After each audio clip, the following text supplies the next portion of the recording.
Dear reader, I'm Tony and this is Book Text. Today I'm going to wrap up my February 2021 reading list and tell you what I thought about the books that I read. But first, our word of the day is the word puckerbrush. Puckerbrush is a noun. It's actually in the regional New England dialect, and it refers to dense, tangled undergrowth. So you might stumble across or even trip over some puckerbrush in a New England forest. Very cool. So I had a 4-star month, meaning that 7 of my reads were 4 stars and 1 of them was 5 stars.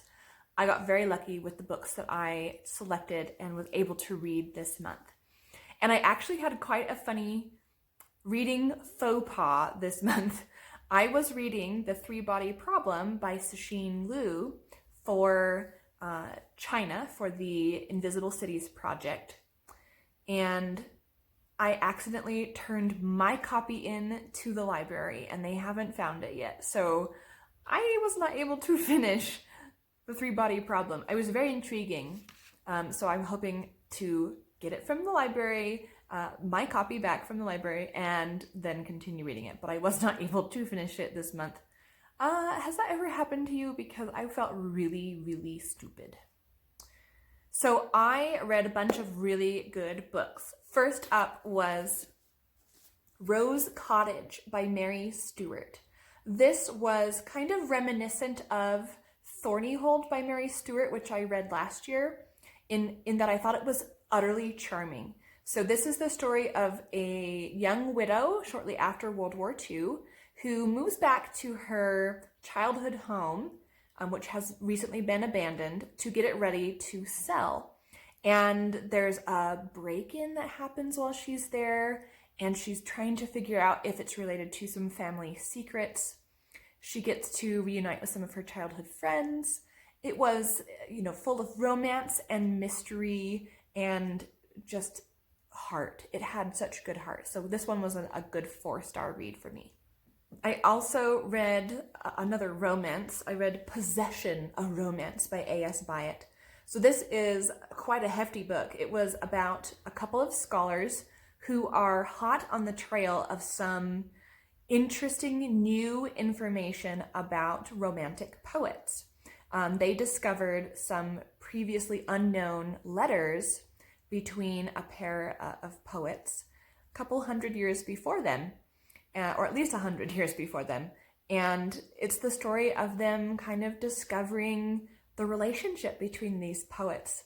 This was very romantic. I mean, it was kind of weird because it was a lot of different forms. So there were some letters, there were literary analysis articles, like scholarly articles, there was diary entries. It was very interesting, and as a literature scholar nerd, I loved it. Loved it. It was one of the steamiest books I've probably ever read because it was so much about the love of language and things like that. So this was a 4-star read. Then I took myself to the library one day, not the time that I left Three-Body Problem there on accident, but I checked out a bunch of sci-fi novellas. I just really wanted a quick sci-fi read, and I've been trying to read more space operas. So I checked out A Rogue Protocol by Martha Wells. This is the 3rd book in the Murderbot series. So this series follows one of the most relatable and unique sci-fi characters I've ever read. They are a security robot that has synthesized human pieces. So they kind of look human, but are definitely not human. They are anxious, socially awkward, antisocial. I mean, it's so relatable. And this entry in that series was really fun. They were on an abandoned terraforming station on some, really uninhabitable planet. And abandoned stations in sci-fi, super spooky. There was, a lot of mystery and thrill in that story. I loved it. I gave it 4 stars. Then I read Esperanza Rising by Pam Munoz Ryan. So this is the story of Esperanza, who is a young woman. This is probably middle grade age, so she's about a tween, and she is living in Mexico in kind of a life of leisure. She is basically upper class in her area, and through some tragic circumstances, her family has to flee to the United States for work. And they end up in a migrant farm camp. And for the first time in her life, Esperanza has to do dirty work. And she really learns how to rise above her trials and her circumstances, and find hope, as her name Esperanza suggests. So this was a really good book. I learned a lot about the era, so it's kind of early 20th century. And the farms in California and the immigrants living there and the strikes that they tried to hold for better living circumstances. It was fascinating. I definitely developed more empathy for the characters in the situation. So really appreciated this book, and I gave it 4 stars.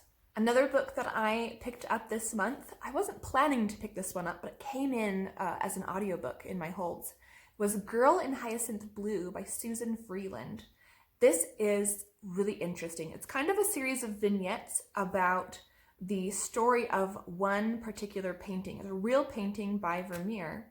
And I finally, after looking it up online, realized what was happening in this cover image, which I won't give away to you.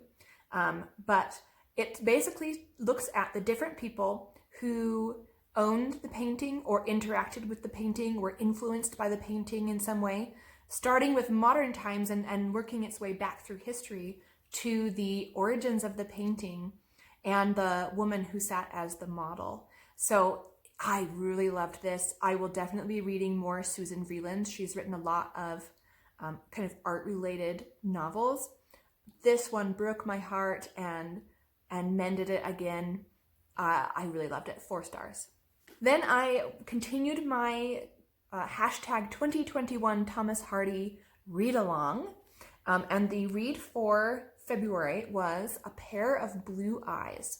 This is the story of Elfriede Swancourt and a pair of men who are courting her, and kind of what happens when she gets nervous about marrying one of them, and then the other one steps in and finds out that she was almost married to the first one. It's very interesting. Lots of drama, kind of melodramatic. There's a literal cliffhanger in here. I really liked the ending. It was not what I expected from a love triangle, and so I appreciated that. Of course, lots of really good Thomas Hardy writing here. The beginning was actually inspired by how he met his wife Emma. And so I enjoyed seeing parts of his life being fictionalized in this story, and I gave it 4 stars. Also, as an Instagram read-along, I have been participating in Trollope in Barchester 2021, which is a read-through of the Barchester series by Anthony Trollope. And the February-March read, which I finished in February, is Bardchester Towers, the second book in the series. And this was really interesting because it's very thick and yet flew by. It was so easy to read this book, which I was not expecting because I had a hard time kind of reading through the first book. So this story focuses on a few sets of characters. One is the new bishop in Barchester, who is really struggling to gain control over his area and his stewardship because he's fighting with his wife and his assistant, Mr. Slope, for control. They are trying to use him as a puppet, which was kind of funny. Really made for some fun twists and turns in the story. I really loved laughing at those characters. And then the other part of the story really focuses on the characters from the first book, the warden, Mr. Harding, and his daughter, Eleanor. And so in the first book, the end of the first book, Eleanor gets married. In this book, we find her a young widow with a baby, and she is being courted by several men in Barchester. And I really enjoyed watching how she deals with that and how she, figures out who she is going to end up with. It was a lot like Pride and Prejudice in some ways, but a lot funnier for sure. You just really, really hate some of these characters. They are fun to hate. So this one I gave another 4 stars. I finished up the month reading Anne of Windy Poplars by L.M. Montgomery. This is the 4th book in the Anne of Green Gables series. In this one, we see her after she has finished her schooling. She is a principal at a school for 3 years. So this takes place over 3 years. And principal back then meant something quite different than what it does now. So she was basically over one other teacher, and then she taught herself. But I really enjoyed this, even though it's set away from our typical setting for Anne of Green Gables. I loved the characters. It reminded me a lot of some of Ellen Montgomery's short stories, where you get really into one of these characters' lives, and then we see how their problems are resolved. Anne does a lot of meddling in other people's affairs and actually becomes quite a matchmaker, which I wasn't necessarily expecting. There's not a lot of kind of through story. There's maybe a couple characters, the ones that she lives with, that have a through arc.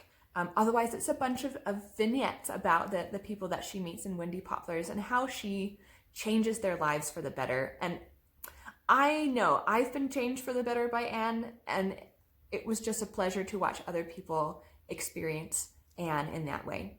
So this one was my 5-star read. I really loved it, and I will be definitely continuing on with this series. So those were my February reads. Tell me, what did you think about those? What did you read that really stood out to you in February? And remember, there's always another book.